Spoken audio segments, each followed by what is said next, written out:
بسم الله الرحمن الرحيم الحمد لله وحده والصلاة والسلام على من لا نبي بعده. Excellence Monsieur le Président de l'Union africaine,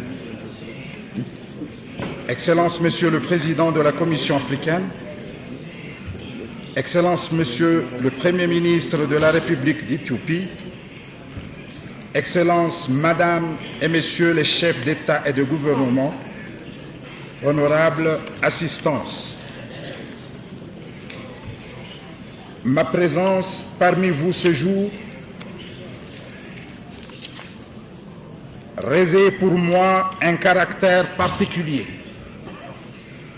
En effet, le mandat que le peuple comorien m'a confié en 2006, touchant à sa fin, c'est la dernière fois que j'aurai le plaisir de m'adresser à vous, auguste Assemblée de l'Union africaine, en ma qualité de président de l'Union des Comores.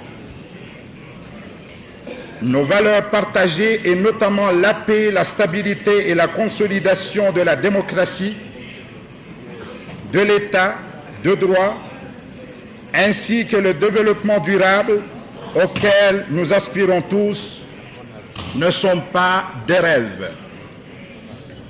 Notre unité et notre solidarité agissante peuvent et doivent nous aider à en faire de réalités quotidiennes au bénéfice de nos populations respectives. Je voudrais ainsi saisir cette occasion en or qui m'est offerte de prendre la parole devant vous pour réitérer mes chaleureux remerciements et ma très profonde reconnaissance à l'endroit de notre organisation, l'Union africaine, et de la communauté internationale en général pour le soutien constant qu'elles ont apporté à mon pays tout au long de mon mandat à la magistrature suprême de l'Union des Comores. Cet engagement de notre chère organisation et de la communauté internationale auprès des autorités comoriennes a été aussi déterminant que fructueux.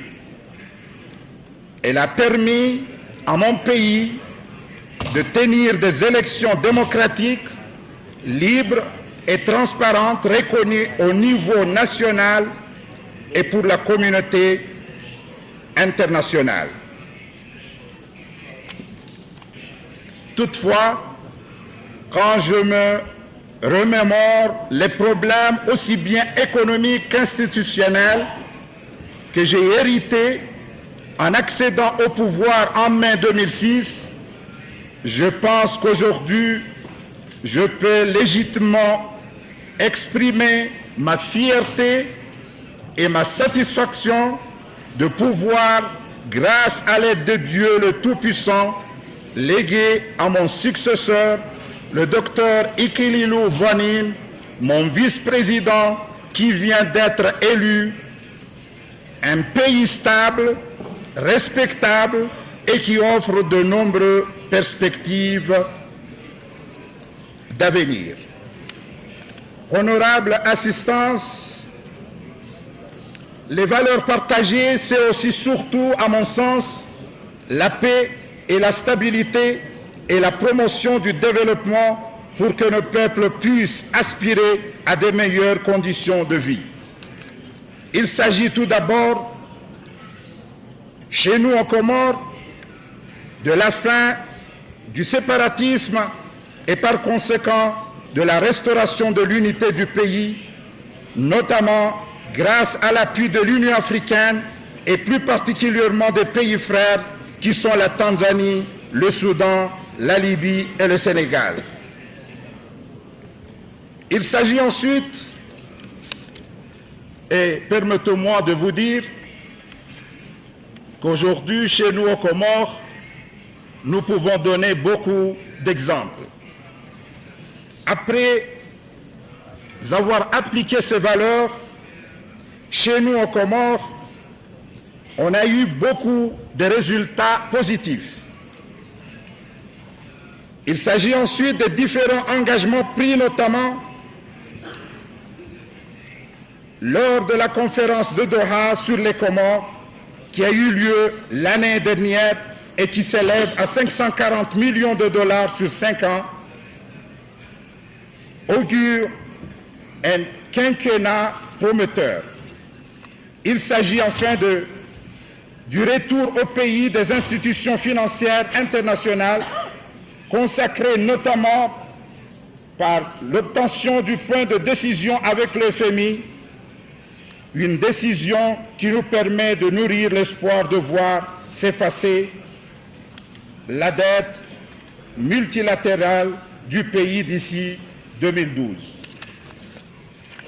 Chers frères, je voudrais lancer un appel solennel à l'ensemble de la communauté internationale et plus particulièrement à notre organisation, l'Union africaine, pour qu'elles poursuivent leur accompagnement et leur appui à mon pays afin d'aider les Comoriens à consolider les nombreux acquis socio-économiques et politiques obtenus à ce jour. Toutefois, comme je n'ai jamais manqué de le souligner et de tirer la sonnette d'alarme, la paix et la stabilité ainsi qu'un réel développement socio-économique durable des Comores et de notre sous-région sont conditionnés par la résolution rapide de la question de l'île comorienne de Mayotte, maintenue encore sous administration française. La France, ce grand pays de droits de l'homme, ancré dans ce vieux et respectable continent qui est l'Europe, ne peut pas continuer à ignorer le droit international en poursuivant son processus regrettable et illégal de départementalisation de l'île comorienne de Mayotte. Il est du devoir de la communauté internationale de continuer à dénoncer ce processus illégal et à l'Union européenne en particulier d'exiger de l'un de ses États membres le respect du droit international. Honorable assistance, qu'il me soit permis de partager avec vous certaines modestes réflexions sur l'expérience que j'ai vécue durant ces quelques années de présidence et qui, à l'échelle de l'Afrique, peuvent contribuer à nous faire progresser. Notre continent, en dépit de ses nombreux problèmes, recèle de nombreux atouts qui lui ouvrent des perspectives d'avenir. Pour mieux les exploiter, nous devons rattraper le temps perdu. Nous devons continuer à donner plus d'importance à la restauration ou à la consolidation de la paix et de la sécurité, ainsi qu'à l'unité et à la solidarité. La concrétisation rapide des États-Unis d'Afrique reste, à mon sens, l'une des voies incontournables pouvant nous aider à réaliser ces idéaux. De nos jours, les rapprochements régionaux et internationaux s'imposent, notamment entre le monde arabe qui dispose d'opportunités financières et notre continent qui regorge de matières premières et d'importantes ressources humaines. L'Afrique et le monde arabe sont ainsi appelés à travailler ensemble dans un partenariat gagnant-gagnant. Je suis persuadé qu'en saisissant l'opportunité de raffermir nos relations avec cette partie influente du monde, notre continent pourra se doter de plus d'opportunités de sortir nos pays du spectre du chômage, des maladies, de la faim et du sous-développement en général. Cet partenariat essentiel pourra contribuer aux efforts de paix dans le monde, à la consolidation des valeurs communes, au renforcement de la compréhension mutuelle et au respect des différences. Un autre sujet qui me semble crucial pour notre continent est la lutte contre l'habitat insalubre. Il reste l'un des défis majeurs que nous devons relever en Afrique. En effet, il nous serait judicieux d'œuvrer de concert en vue d'effacer cette triste image qu'offrent les habitations en paille et en torchis, servant souvent de clichés pour décrire l'Afrique et qui reste un facteur de complexe d'infériorité et de sentiment d'insécurité porté lourdement par de nombreux de nos compatriotes.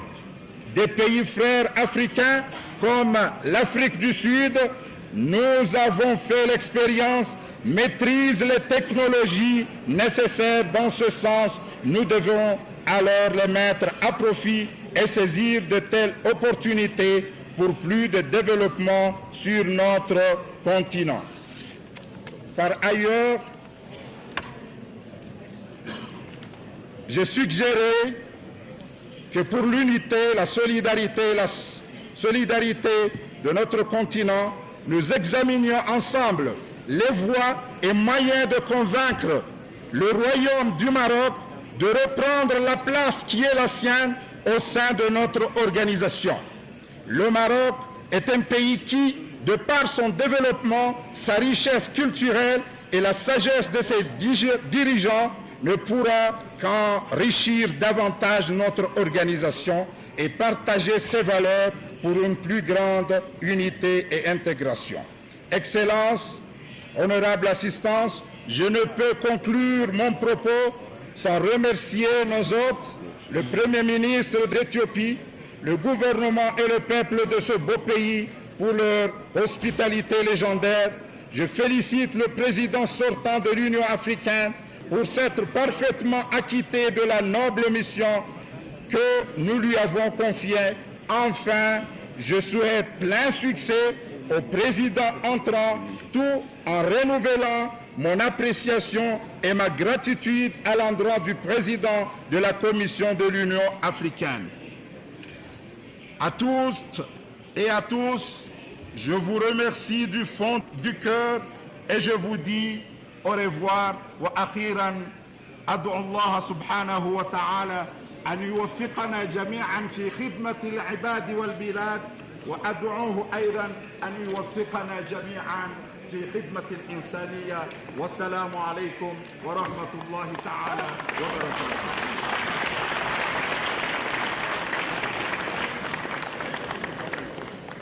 Monsieur le Président,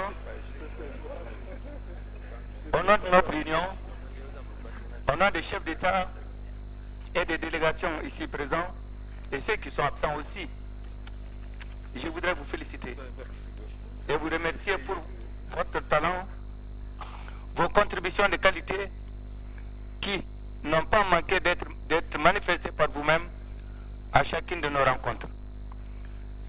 Monsieur le Président, vous avez dit que vous venez de passer votre dernier message. Je ne crois pas.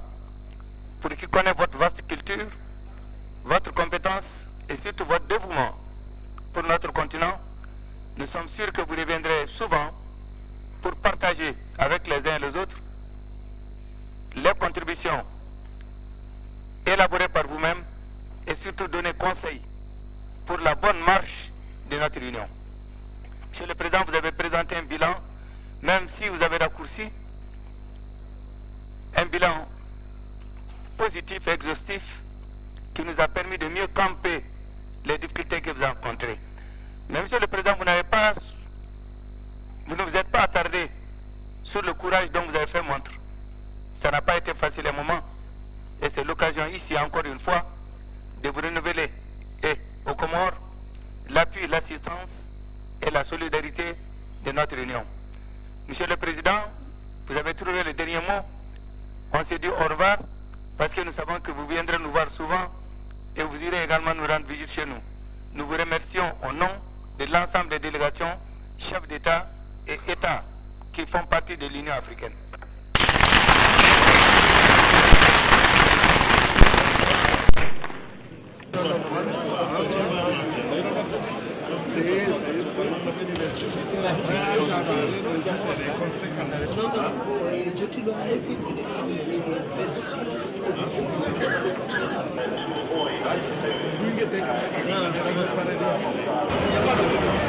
Gracias.